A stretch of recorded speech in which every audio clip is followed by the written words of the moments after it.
എല്ലാവർക്കും news first മലയാളത്തിന്റെ പുതിയ വീഡിയോയിലേക്ക് സ്വാഗതം. ക്രിക്കറ്റ് വാർത്തകൾ ആദ്യമേ അറിയാൻ ഈ ചാനൽ മറക്കാതെ സബ്സ്ക്രൈബ് ചെയ്യുക. ICC ചാമ്പ്യൻസ് ട്രോഫി ഫൈനലിൽ ന്യൂസിലൻഡിനെ തകർത്ത് ഇന്ത്യ ലോക റെക്കോർഡ് വിജയം സ്വന്തമാക്കിയിരിക്കുകയാണ്. തുടർച്ചയായ 5 മത്സരങ്ങൾ ജയിച്ചാണ് ഇന്ത്യ കപ്പ് നേടിയത്. ഇത് ശരിക്കും ചരിത്ര നിമിഷമാണ്.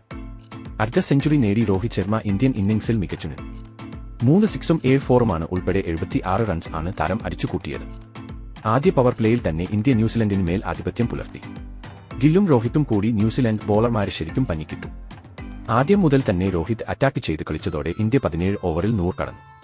എന്നാൽ തൊട്ട് അടുത്ത ഓവറിൽ 105 റൺസിൽ ഇന്ത്യയ്ക്ക് ഓപ്പണർ ഗില്ലിനെ നഷ്ടമായി. ഗ്ലെൻ ഫിലിപ്സ് ഒരു കിടിലൻ ക്യാച്ച്. 31 റൺസ് ആണ് താരത്തിന് നേടാൻ സാധിച്ചത്.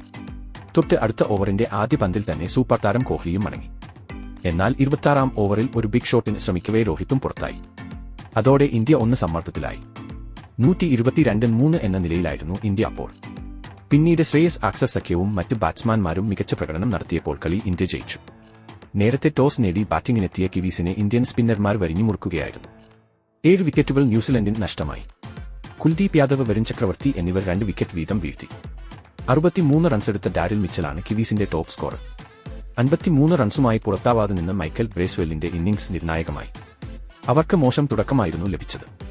വില്യംഗ്, Ravindra K Williamson, Tom Latham എന്നിവരുടെ വിക്കറ്റുകൾ ആദ്യ 25 ഓവറിനിടെ കിവീസിന് നഷ്ടമായി.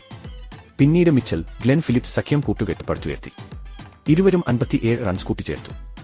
38ാം ഓവറിൽ ഫിലിപ്സിനെ പുറത്താക്കി വരുൺ ചക്രവർത്തിയാണ് ഇന്ത്യയ്ക്ക് വീണ്ടും ബ്രേക്ക് ത്രൂ നൽകുന്നത്. വരുണിന്റെ പന്തിൽ ബൗൾഡാവുകയായിരുന്നു താരം. പിന്നീട് ബ്രേസ്വെല്ലിനൊപ്പം 46 റൺസ് കൂട്ടിച്ചേർത്ത് ബ്രേസ്വെൽ മടങ്ങി. മുഹമ്മദ് ഷമിയുടെ പന്തിൽ ക്യാപ്റ്റൻ രോഹിത്തിന് ക്യാച്ച് നൽകി. മിച്ചൽ സാന്റ്നറാണ് പുറത്തായ മറ്റൊരു താരം. നഥാൻ സ്മിത്ത് പുറത്താവാതെ നിന്നു. 40 പന്തുകൾ നേരിട്ട ബ്രേസ്വെൽ 2 സിക്സും 3 ഫോറും നേടി. മുഹമ്മദ് ഷമി, രവീന്ദ്ര ജഡേജ എന്നിവർ ഓരോ വിക്കറ്റ് വീതം വീഴ്ത്തി. എന്തായാലും ഇന്ത്യൻ ആരാധകർ തുള്ളിച്ചാടുകയാണ്. മികച്ച വിജയം ആണ് ഇന്ത്യ ഇന്ന് സ്വന്തമാക്കിയത്. അപ്പോൾ ഇന്നത്തെ ഇന്ത്യയുടെ കളിയെ പറ്റിയുള്ള നിങ്ങളുടെ അഭിപ്രായം താഴെ കമന്റ് ചെയ്യുക. അതുപോലെ കൂടുതൽ ക്രിക്കറ്റ് വാർത്തകൾക്ക് വേണ്ടി ഈ ചാനൽ മറക്കാതെ സബ്സ്ക്രൈബ് ചെയ്യുക.